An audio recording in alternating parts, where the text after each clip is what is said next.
এই স্যাঙ্গের ম্যাচটা বেলানে বই রয়েছি মাহমুদুল্লাহ রিয়াদ আর হৃদয় ছাড়া বাংলাদেশ টিমে কি আর কোনো টি-20 প্লেয়ার নাই। সাকিব ভাইয়ের বাংলাদেশ টিমে কাম কি হবে আর একটু বুঝাইতে পারবেন? না বোলিংয়ে না ব্যাটিংয়ে, তার দায়িত্ব জ্ঞানটা কোন জায়গায়? একটা দায়িত্বহীন প্লেয়ারের মতো সে খেলছেন আজকে। পুরা প্লে খেলার ভিতরে সাকিব ভাই ওভার করছে মাত্র একটা, বাকি তিনটে ওভার সে করল না। রিশেকদারে যখন ফিটের আস্তে করে সাকিব ভাই দূরে সরে গেছে, সাকিব ভাই বলতে করানো পালা কথা।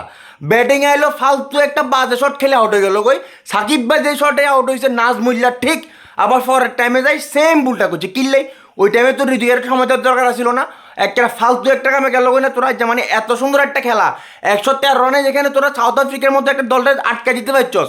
বলাররা তাদের সর্বোচ্চ বোলিং করছে, ওইখানে ব্যাটাররা কি একটু ধরে দেখতে হতো না? জাকের আলী ভাইয়া আর আমাদের লিটন দাস, আমাদের লিটন ভাইয়া, ঠন ভাইয়া, তোমরা কি ল্যাটিটিউড নিতে খেলো? তৌহিদ হৃদয় ছাড়া আর মাহমুদুল্লাহ ছাড়া এখন কত লই যাবো বাংলাদেশ দলের? কত ম্যাচ আগাই লই যাবো, কত ম্যাচ জিতে লই যাবো?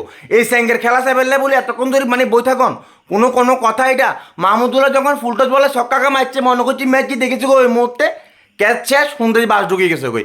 এই স্যাঙ্গের খেলা চাইতে পারি কোনো লাভ নেই। বিশ্বকাপে বাংলাদেশের যে অবস্থান এটা বাংলাদেশ প্রমাণ করে দেয় ভাইয়া।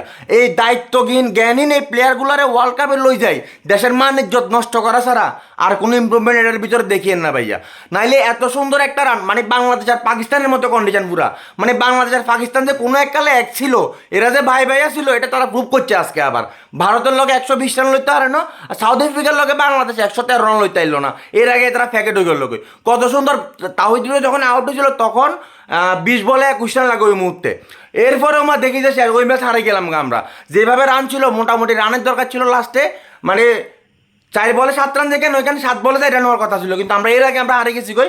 আমরা সুন্দর করে ম্যাচটা ওদেরকে দিয়ে চলে এসেছি, কারণ আমরা রান নিতে পারিনি। আমরা হোন মারা খাই গেছি কই।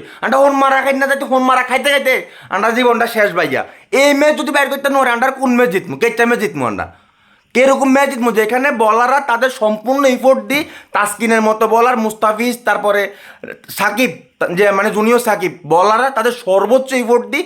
সাউথ আফ্রিকার মতো টিমরে 113 রানে আটকাই দিছে ওইখানে আমরা 113 রান লইতে পারি না। আন্ডা ইങ്ങനെ তাড়াহুড়া, আন্ডা ইങ്ങനെ ওই দোয়ান উদ্বোধন করানো লাগবো, বাথরুমে ধরছে, ডায়রিয়া, কেক কাটবো বউয়ের, কত স্যাঙ্গের উচিল্লা যে আন্ডা দেখাইতে মারি ভাইয়া।